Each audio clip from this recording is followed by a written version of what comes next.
Hello friends and welcome back to a highly requested video. Recently I did a very big unhaul and reorganization of my bookshelves. I sort of documented that in two separate videos, which I'll leave a link to in the description box below for you. And while in those videos I did talk about quite a number of the books that I decided to get rid of and remove from my collection, I did not share all of them, and I got rid of almost 150 and many tarot decks. I haven't even counted the tarot and oracle decks. And so I got several requests from people to do a video sharing with you all the stuff I decided to get rid of. Now, to be clear, I don't have all of it here with me still. Basically with the books, whenever I've been going for a walk towards a little library, I've been taking 3 or 4 books with me and putting them in the little library. So I've already gotten rid of about 30 books, I think, give or take. But the vast majority are here all around me, like ghosts of my past. So in this video, I guess I'm just gonna go through with you all of the stuff I decided to get rid of that I still currently have in my house. And there's quite a lot of it, so I'm not gonna be talking about the vast majority of it. I'm sure there are some things that I'll wanna comment on, but for the most part, this is just a show and tell of all the stuff I'm getting rid of. So for those of you who requested it, I hope you enjoy. One of the easiest choices to make was getting rid of this box set that Blair bought me for my 30th birthday. Now that I say it like that, that sounds mean. This box set of the first trilogy of Mistborn. To be fair, I was kind of tossing up whether to keep it and to finish the box set and read the third book, but I honestly don't think I can bring myself to do it, so this is going. Along with that is Arcanum Unbounded, which is a collection of short stories from Brandon Sanderson. Then all the manga that I'm getting rid of Mason Ikoku. Oh my god.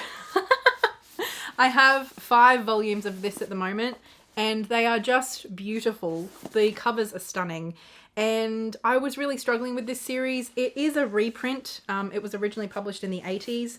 And it reads like it's 40 years old. I love the main character, Kyoko, but everything else about this is kind of cringy, a little bit predatory, and super sexist. Then we have some first volumes of series that I've tried out recently that I don't feel the need to continue on with. The first volume of I Think Our Son Is Gay by Akura. The first volume of Dream and Son by Ichigo Takano. Volume 1 of A Sign of Affection by Sue Morishita. Volume 1 of Sweat and Soap by Kintetsu Yamada. We got Volume 1 of Nana by Ai Yazawa. Volume 1 of Watakoi, Life is Hard for an Otaku, which is by Fujita, and I was really looking forward to this, but I didn't like it at all. Then Volume 1 of After the Rain by Jun Mayuzuki. I actually managed to get the entire collection of this manga secondhand after I'd already bought this first volume, so I'm just getting rid of this one because I have a double up basically. Then my Penguin Random House water bottle that I have for some reason is also going. Little Scratch by Rebecca Watson, which I did like well enough. It's kind of like an experimental poetry story about a woman coming to terms with her sexual assault, but it's just not one I'm going to return to. At the last minute, I decided to get rid of The Testaments by Margaret Atwood. This is like a hardcover that I pre-ordered because I love Margaret Atwood, and The Handmaid's Tale is basically the reason that I love reading. But I don't think that this is a great book, and I don't really want to keep it. Bodily Harm by Margaret Atwood. This was another double up that I had. That Dead Man Dance by Kim Scott. Fishing for Lightning by Sarah Holland Batt. What We Lose by Zinzi Clemens. Cat's Eye by Margaret Atwood, another double up. The Pleasure of Reading by Antonia Fraser. Then several of these books came from the Book Grocer like mystery boxes that I got for Christmas. The House of Stone. We got a graphic novel version of The Wizard of Oz, Inland, and The Ninth Child. An Ocean of Limits by Thea Lim. Emotional Female by Yumiko Kadota. I really liked this, I just don't see myself returning to it in the future. My Dark Vanessa, which I got for a bargain, and I don't see myself reading it anytime soon. A Home Like Ours, which is massive and I never read. The Artist's Portrait by Julie Keyes. Outer Order, An Inner Calm by Gretchen Rubin. The graphic novelization of The Great Gatsby. Daughter of the Deep by Rick Riordan. Indelicacy by Amina Kane. New Australian Fiction 2020, which is an anthology of short Australian fiction. I've read bits of this, but I don't really feel the need to keep it. We've got a Tokyo travel guide that was given to Blair and I for our anniversary because we were planning to go to Tokyo for our 10th anniversary in 2020, but obviously that got cancelled, and I feel like this is probably going to be a bit outdated by the time we actually do get to go. The Ways of the Bushwalker, On Foot in Australia by Melissa Harper. I Choose Elena by Lucia Osborne Crowley. Seeking the Sacred by Stephanie Dowrick, which was a really impactful book for me about 8 years ago, but again, I just don't feel the need to keep it. Saving Missy by Beth Morey. This was probably one of my favourite covers in the books that I received from the Book Grocer mystery boxes. We've got a Penguin Teen Superproof, which was just a whole bunch of first chapters from several YA titles that Penguin were publishing in 2021. Julia and the Shark by Kieran Millwood Hargrave, which is a middle fiction that I read. It was pretty much the first proof that I read from work, and I had conflicting feelings about this overall, but yeah, no need to keep it. A proof of Seven Wherewithal Way. This was a double up for me. On to the next pile. We've got Nat's What I Reckon's Cookbook, Death to Jar Sauce, Rad Recipes for Champions. For anyone who doesn't know, Nat's What I Reckon is an Australian cooking channel with lots of swearing, and it's just a bit of good time, and Blair likes to put it on from time to time, and I got this for him for Christmas, even though he has no inclination to read whatsoever. So I probably should have seen this coming. House in the Cerulean Sea by TJ Klune, which I really didn't enjoy. A signed copy that I pre-ordered of An Absolutely Remarkable Thing by Hank Green that I've sort of always kept on my shelf and has always survived unhauls because it's signed and because I do kind of want to read it, but when was this published? 2018. 2018. I've had 4 years. I don't think I'm getting to it. Oh, these are lots of nice hardbacks. We got Hagseed by Margaret Atwood. I never read this. I bought it because I loved Margaret Atwood and I just buy her books, but I don't know, this one never really appealed to me, so I never got to it. Everybody Looking by Candice Ilo. I bought this partly because it's just such a beautiful book and because it's in verse, and I love beautiful books that are in verse, and this was like a 3.5-star read for me. I really liked it. I just don't feel the need to hold on to it. Major Detours by Zachary Sergi. Piranesi by Susanna Clarke. Definitely a big disappointment for me, this one, unfortunately. Got a couple of graphic novels. The first volume of Amulet. I quite liked this. I just don't see myself collecting the entire series. Pumpkinhead by Rainbow Powell and Faith Erin Hicks. This was kind of cute, but again, don't feel the need to keep it. Allergic was my favourite of these three, but yeah, I don't feel the need to keep it. I'm going to say that a lot through the video. Sugartown Queens. This one I picked up at Savers and just never got to, and I don't think I'm going to. And then 300 Minutes of Danger by Jack Heath. And a picture book I bought for Blair for Christmas because I thought it was funny. And I mean, to be fair, we did get quite a few laughs out of it for, 10 or 20 minutes, but that's about all I was expecting or could have hoped for.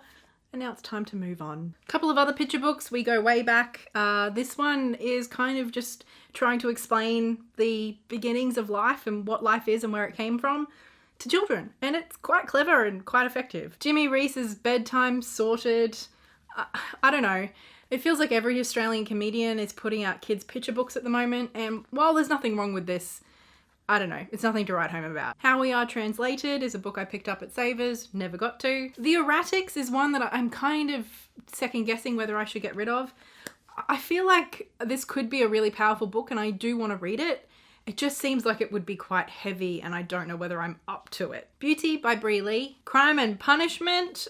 This one I actually got from the TS. We were sent it by accident from the distributor. Like, obviously we don't sell this sort of thing at the TS. The Theosophical Society bookshop, for anyone who doesn't know. This is not the sort of book that they stock. So when this came accidentally, I figured I'd take it home and see if I ever cracked it open, but I just don't see it happening. Baby by Annalise Jochems. This was a wild ride of a book and I did quite enjoy it. Is that the right word? It was weird. The Accidental Further Adventures of the 100-Year-Old Man. I read the first book in this series and I really enjoyed like the first 3/4 of it and then it just went on too long. So I have no idea why I picked up book 2 to read even more of a story that I felt went on for too long. But I did, and now I'm getting rid of it. Infinite Country by Patricia Engel. 78 Degrees of Wisdom by Rachel Pollack. This is kind of like the tarot Bible, and I finally read it, and I don't know. I think I can appreciate what this did for the world of tarot, but I think a lot of it is quite dated, and I think we've moved past quite a bit of it. Margaret Atwood, a biography by Natalie Cook. Mum got me this secondhand for Christmas a few years ago from memory, because she knows that I have been a big fan of Margaret Atwood for a long time. And while I continue to love a lot of her books, I've never felt the need to read this. So I think it's time to go. Flames by Robbie Arnott. The Frangipani Gardens by Barbara Hanrahan. Simple fortune telling with tarot cards. This was a misprint, I think, that we got at the TS that, you know, I just took home to have a bit of a flip through. But I never really got into it. The Witch's Shield by Christopher Penzack. This is the book that I think was one of the first books we read with Sammy Menzo's Witchy Book Club from memory. And there was an awful lot I liked about it and an awful lot of very strong criticisms I had of it. But the parts that I did like, I liked enough to hold on to for a few years, but I'm pretty well done with this for now. Pagan Spirituality, A Guide to Personal Transformation by Joyce and River Higginbotham. This was a follow-up to another book that they wrote, An Introduction to Earth-Centered Religions, which I really liked, and I'm keeping that one. This one, I remember like enjoying at the time, but it didn't impact me in the same way that their first book did, so I think I'm ready to let go of this one. Another tarot book, Mastering the Tarot by Paul Fenton Smith. This is actually one of my favourite tarot books ever, but I actually have 2 copies of it. I found a couple of Paul Fenton Smith's books at Savers many years ago, and that's where I first discovered them. And then I got the newer printed editions that are just formatted a whole lot better. A Burning by Mega Majumdar. My next stack is about to topple over, but these are all books that I'm donating to the Theosophical Society bookshop. They do resell secondhand books, but Perry, the manager, is very picky about like no highlighting, like really good quality, good condition books. So these were all books that I felt like he would like and he would value and he would be able to resell. And I think going that route with books like these, they're much more likely to find good homes that are going to love them. As opposed to donating them to Savers, they're very niche, very specific. I wouldn't want them to end up in landfill. We've got the Kybalion, the Kybalion, I've heard it pronounced so many different ways by the 3 initiatives. Novacine by James Lovelock. A Philosophy of Walking by Frederick Gross. Drinking from the River of Light, The Life of Expression by Mark Nepo. It's such a fun title. Am I Going Mad? The Unsettling Phenomena of Spiritual Evolution by Marlies Carroll. This was a hugely influential book for me, literally nearly 10 years ago. I don't feel like I'm in this place anymore, but it is quite strange letting go of this because I know it's not an easy book to get your hands on. Who is the Earth? How to See God in the Natural World by Charles Upton. The New Hermetics by Jason Augustus Newcomb. I remember really loving this book. The Tarot Elements by Melissa Sonova. This is the author of Kitchen Table Tarot. I never read that book, and when this one came out, I picked it up, but I sort of started leafing through it and I didn't really enjoy it, so I never finished it. The Tarot Revealed by Paul Fenton Smith. This was the very first book that I found at Savers by Paul Fenton Smith, and it is my favourite tarot book ever in terms of like my own journey and the book that really helped certain things click for me when I was learning tarot. But like I said, I do actually have another copy of this, like the newer updated version. And as much as I love this old one, the new one is just formatted better so it's easier to like access the information. So that's the only reason this is going. The only astrology book you'll ever need. Back when I had grand dreams of learning astrology and then realized that that is like literally a whole discipline in and of itself, and I don't have the patience all the time and I have other things I want to do instead. Plus I'm really good friends with Samantha Menzo, so I can exploit her knowledge and use her as my personal astrologer. Gaia Emerging by Patricia Rose and Trisha Zerom. Pagayan Cosmology by Glenys Livingstone. Again, this was quite an influential book for me. The Real World of Fairies by Dora Van Gelder. Elements of Pantheism by Paul Harrison. Practical Sigil Magic by Frater UD. I actually quite enjoyed this book as well. Paganism in Depth by John Beckett. Circle of Eight by Jane Meredith. The Spiral Dance by Starhawk, of course. Moon Magic by Rachel Patterson. This is the book that in the vlog of me unhauling everything I was looking at going, what is this? What even is this? I don't know. The Magnum Opiate of Malaclips the Younger. I don't remember buying this. I don't know what this is. It seems really weird though. Sunwise, Celebrating the Sacred Wheel of the Year in Australia by Roxanne T. Bodsworth. Rumi's Tales from the Silk Road, A Pilgrimage to Paradise by Kamala K. Kapoor. Evolutionary Witchcraft by T. Thorne Coyle. And this quite pretty book, Whispers of the Goddess, written and illustrated by Carol Anzalotti. This is a collection of devotional poetry and illustrations. So I think those are all the books. Now let's talk about the tarot decks I'm getting rid of. And this first lot is also going to the TS as a donation for them to resell secondhand. The first is the Tarot Mucha. I really like this deck. I just don't tend to use it a whole lot now that I don't really read for other people. The Aboriginal Spirit Oracle by Mel Brown from back when it used to come in this wooden box. Got the Guardian Angel Tarot by none other than Doreen Virtue and Radley Valentine. We got Divine Tea Time Inspiration Cards by Tracy Lachlan. Mum actually got me this deck thinking it was more an oracle deck while we were in Bateman's Bay and I had COVID, and she was trying to cheer me up. It was very sweet. But this isn't really an oracle deck, and it's not really what either of us thought it was going to be. It is cute though. Juicy Living Cards by Sark, which I don't really know what these are, but they're very colourful. The Enchanted Astrologer Oracle by Monty Farber and Amy Zerner. I've got a guidebook and a deck, The Serpent and the Peacock Tarot by Libra Moon, I think. This deck was sent to my PO box unsolicited for review, which I don't review decks that are sent to me unsolicited. I don't show them. Well, when I used to have my tarot channel, I didn't even show them on my channel. Then some of the other decks that I'm rehoming in other ways and might also look at selling. Some of these might end up at the TS, we'll see.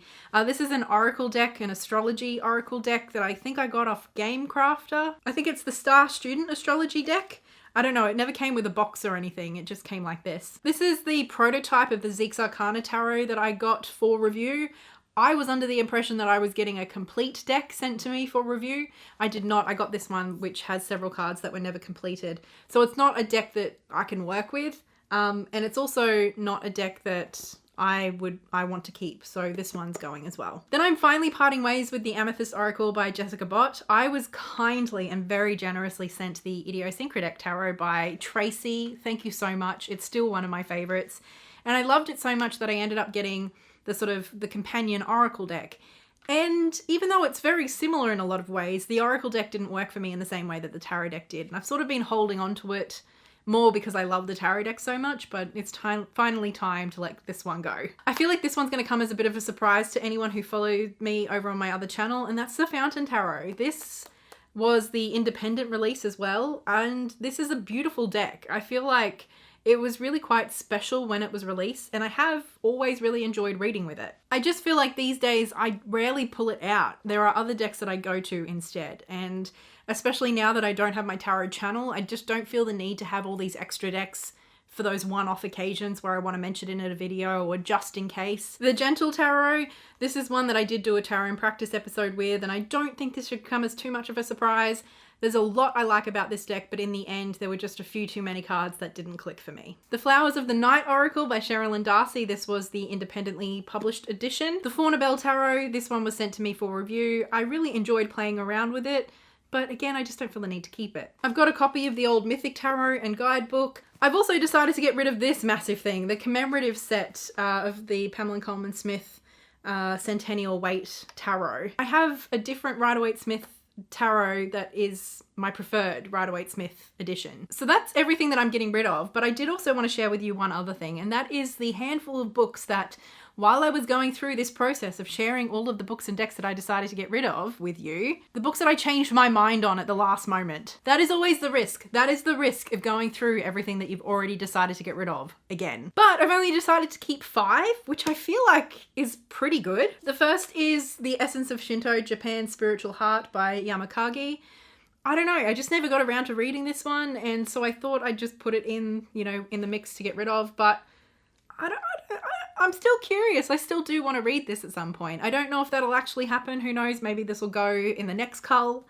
But no harm, no foul keeping it on my shelf, at least for another year. My Sister Lives on the Mantelpiece. This is one that I got from Savers and I just haven't got to yet. But when I was sort of talking through it to show you that I'm getting rid of it, I just changed my mind. I'm still interested in this. And the last 3 are actually manga volumes. The first is A Bride's Story Volume 1. I did a whole vlog talking about my experience reading this along with a few other first volumes of manga. So while I'm not, ready to jump in and buy book 2 and 3 and 4 immediately, I'm also not entirely convinced that I'm ready to let it go. Plus, it's just so pretty. Sometimes I just want to look at it. Next, we've got A Man and His Cat, Volume 1. I don't intend on buying any more of the series.